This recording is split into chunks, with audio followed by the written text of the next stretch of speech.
Hai para pemilik waktu luang, selamat datang. Apa kabar kalian semua?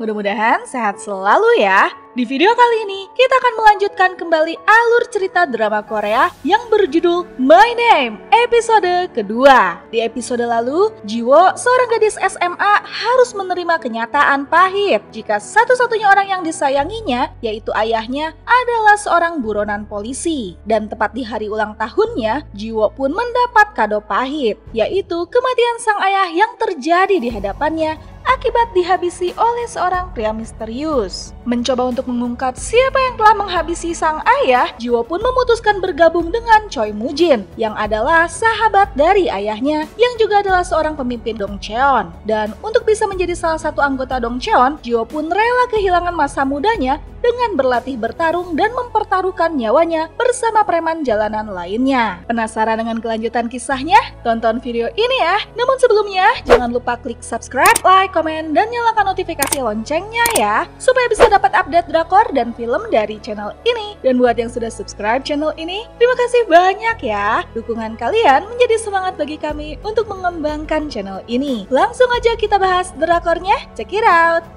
Setelah berhasil mengalahkan para pesaingnya, kini hanya tersisa dirinya dan Do Gang-jae. Namun, Jiwo yang bertekad kuat untuk bergabung bersama Dongcheon akhirnya berhasil mengalahkan Do Gang-jae dengan telak. Alhasil, ialah yang keluar dan menjadi pemenang dalam seleksi ini. Kalah telak oleh perempuan yang bisa disebut anak kemarin sore membuat Do Gang-jae jelas tidak senang. Bersama temannya, ia pun menjebak Jiwo dan nyaris saja membuat Jiwo kehilangan harga dirinya malam itu. Namun untungnya, Jiwo yang masih setengah sadar berhasil melawan. Perbuatan tidak sportif Do Gang-jae ini jelas membuat Choi Mujin murka. Dan sebagai hukumannya, Choi Mujin pun melukai wajah Do Gang-jae dan membuat pemuda itu akhirnya mengalami cacat di wajahnya seumur hidup. Setelah selamat dari penyerangan, Jiwo pun didatangi oleh Jung Taiju yang memintanya untuk segera meninggalkan pusat pelatihan kebugaran itu. Sebab karena keberadaan Jiwo ini, Taiju harus kehilangan bawahannya yang berharga.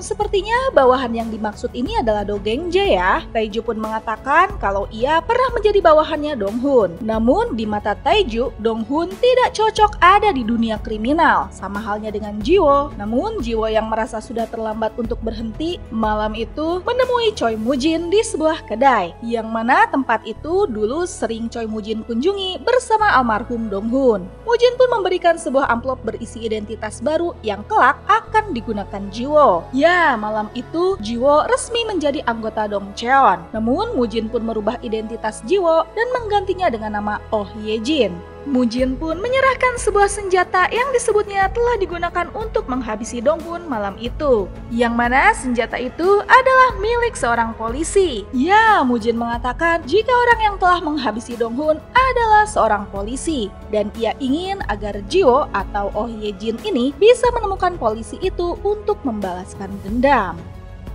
5 tahun pun berlalu, Jiwo atau Oh Ye-jin yang diam-diam adalah anggota Dongcheon kini telah terdaftar sebagai anggota kepolisian Metropolitan Incheon. Sebagai polisi baru berpangkat kopral, ia pun mencoba untuk menjalankan perannya sebagai polisi dari Satres Kejahatan Kekerasan untuk menangkap seorang penjahat bernama Park Chang-gu yang terlibat kasus di sebuah klub malam. Sebelum beraksi, ia pun tidak sengaja membantu seorang wanita yang nyaris tewas akibat tersedak. Namun, aksi independennya ini rupanya nyaris menggagalkan upaya tim Satres Narkoba yang dipimpin oleh Sersan John Pildo, yang mana sedang mencoba menangkap orang yang sama dengan dugaan kasus jual beli obat terlarang. Double operasi akibat miskomunikasi ini membuat Hye-jin dan Pildo jadi memperebutkan Park Chang-gu. Namun setelah susah payah menangkap buronannya, Hye-jin pun akhirnya terpaksa menyerahkan buronannya pada tim Satres Narkoba yang tengah dipimpin oleh Pildo.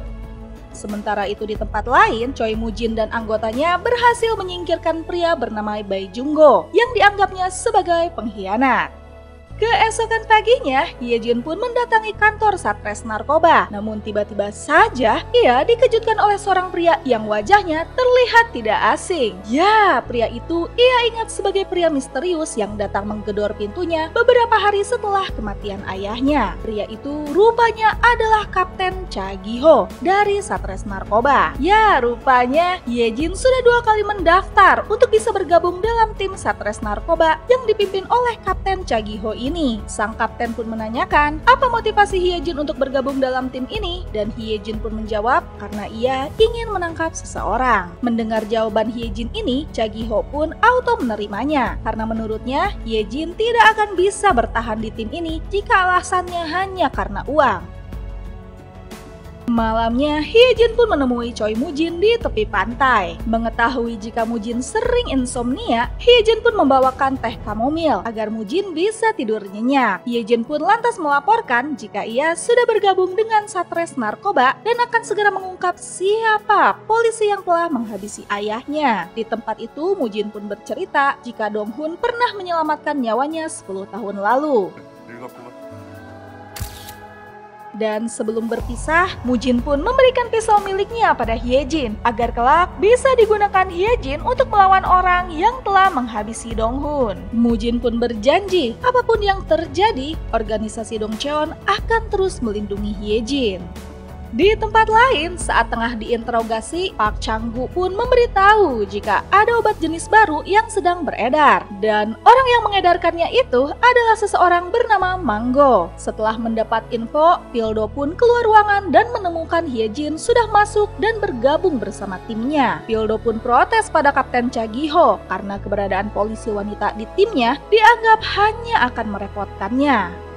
Malamnya, Mujin pun mendapat laporan dari Nona Kang jika rekannya yang bernama Yamamoto hendak bekerja sama dengannya dengan nilai transaksi sebesar 50 miliar won. Sementara itu, di tempat lain, Hyejin pun mendapat tugas pertamanya dari Pildo, yaitu membawa orang bernama Manggo keluar dari klub miliknya. Jiwo yang emang dasarnya udah barbar, nggak bisa santai untuk menjalankan tugas pertamanya itu. Ia pun menghajar semua pengawalnya termasuk Manggo, dan aksi beraninya ini jelas membuat Pildo dan timnya jadi terkejut terheran-heran. Dan serial My Name episode kedua pun selesai. Gimana nih para pemilik waktu luang? Setelah bertemu dengan Kapten Cha Gi-ho, membuat Hyejin ingat akan pria yang mendatanginya beberapa hari setelah kematian ayahnya. Apakah Kapten Cha Gi-ho lah yang telah menghabisi ayahnya malam itu? Penasaran dengan kelanjutan kisahnya? Nantikan episode ketiganya ya. Dan terima kasih telah menonton channel ini. Dadah!